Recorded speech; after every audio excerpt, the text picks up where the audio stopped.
Well, I think that that's a challenge that a lot of married women face. And I think that I think it would be very difficult to do that overnight. A lot of us are forced to do that whenever, a man walks in and says, I'm done, I'm leaving today.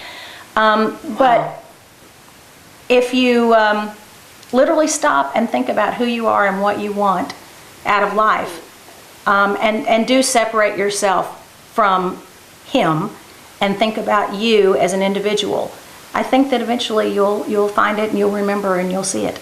Well, how do you become financially stable if you're a stay-at-home mom and your husband's working? You have no income. So if and when a divorce comes, because people out there all the time aren't thinking they're going to be getting divorced, and that becomes their reality, how do they save up any money? How do they get a little money so whenever, the husband does come in and say that they're not out on the street or they're not living in, in complete poverty? Well, I'm not sure I'm the right one to ask about that.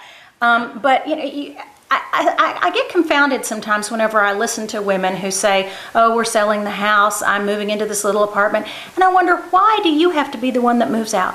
Why do you have to sell your house? I held onto this house. Some of my inheritance helped buy this house, helped remodel this house, and I'm very proud to say that even through 2 divorces, I held on to it because I stood tall and said, this is mine. You can't have it. I'm not selling it. This is all I have. I'm going to keep it. And it was hard. It's certainly been a struggle. It's a struggle today, but it's all I have. So I'm going to hold on to it. I'm going to do whatever I have to do to keep it. Certainly you have to fight for yourself. Sometimes you have to humble yourself and go take a job that you really don't want to do, and it's something that you never saw yourself doing, but you gotta stay afloat. You gotta take care of yourself. There's a lot of wonderful programs out there that I've heard about that will help women. There's women's centers and organizations all over these major cities that give you job guidance, that have job searching capabilities, that can give you guidance on how to dress, where to find inexpensive clothes that can help you look more professional. There's a lot of organizations out there that are ready and willing to help, but you've got to look for them, and you have to be ready and willing to listen to. And sometimes you have to be ready to change. What happens if you have no job experience? You don't have a college degree. You can't go get a job that's paying $8 an hour because it's not going to pay the bills. When you feel like you have no options, what are the options? Because there are women out there who say, you know what, all I've known my whole life is to be a wife and a mother. I have no job experience. I can't make $8 an hour, working at a retail shop because I can't pay the bills on that. Then what do you do? Man, I don't know. It's really hard. Probably, I guess I would suggest that you find a way to start a home-based business. Find something that you can sell, something that you can make, and then seek out some government help. And there are a lot of ways, actually. There's a lot of government help, but there are tons of things that you can do at home. You can make things. You can go in your closet and find a million things just to put up on eBay, just to get you by a little while.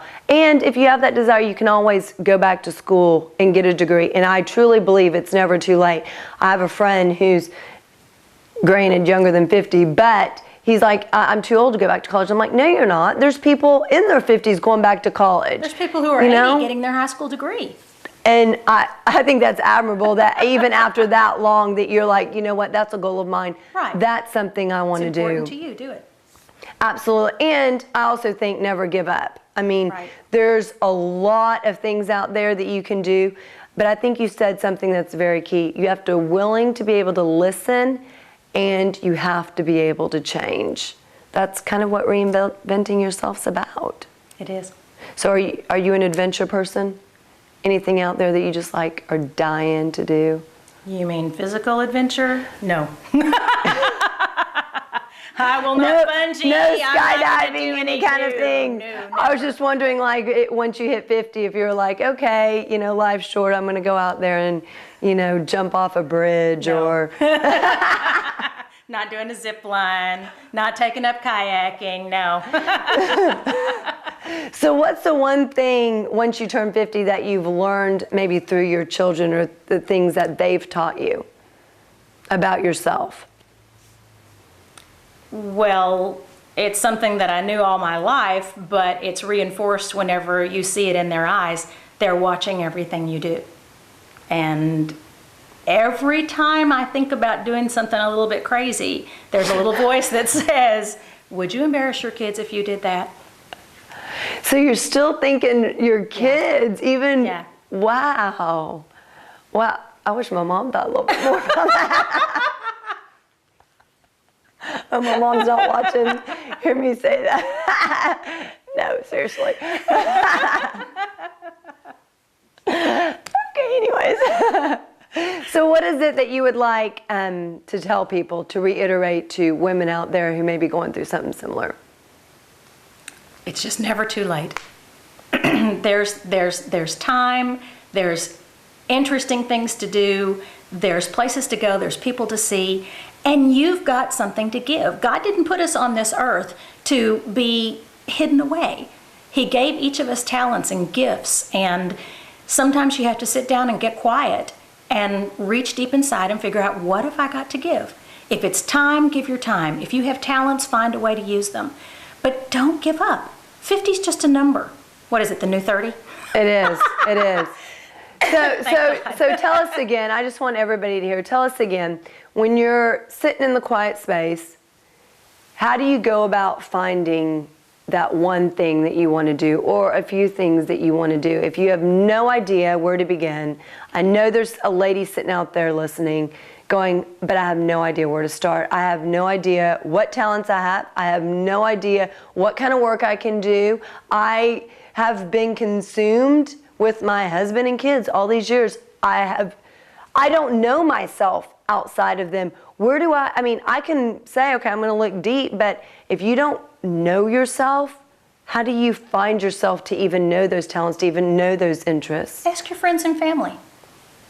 I get better feedback from my friends and family than I would ever give myself, because we see ourselves one way and we know what our intent was, we know what our thought process was, but that doesn't necessarily convey to anyone else. So ask your friends and family, what do I do well? What do you think I could do?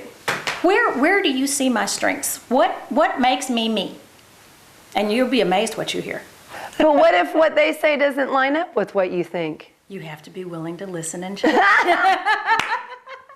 And that's the bottom line. And then take what they say and actually give it some thought and act upon it. And then figure out a way to make it work. Thank you for joining me today, Gina. Thank you. Thank you. Thank you for joining us today. If you do have any questions, you can email me at jessica@justcorrector.com. We look forward to seeing you next time. If you want my look, here's where to go.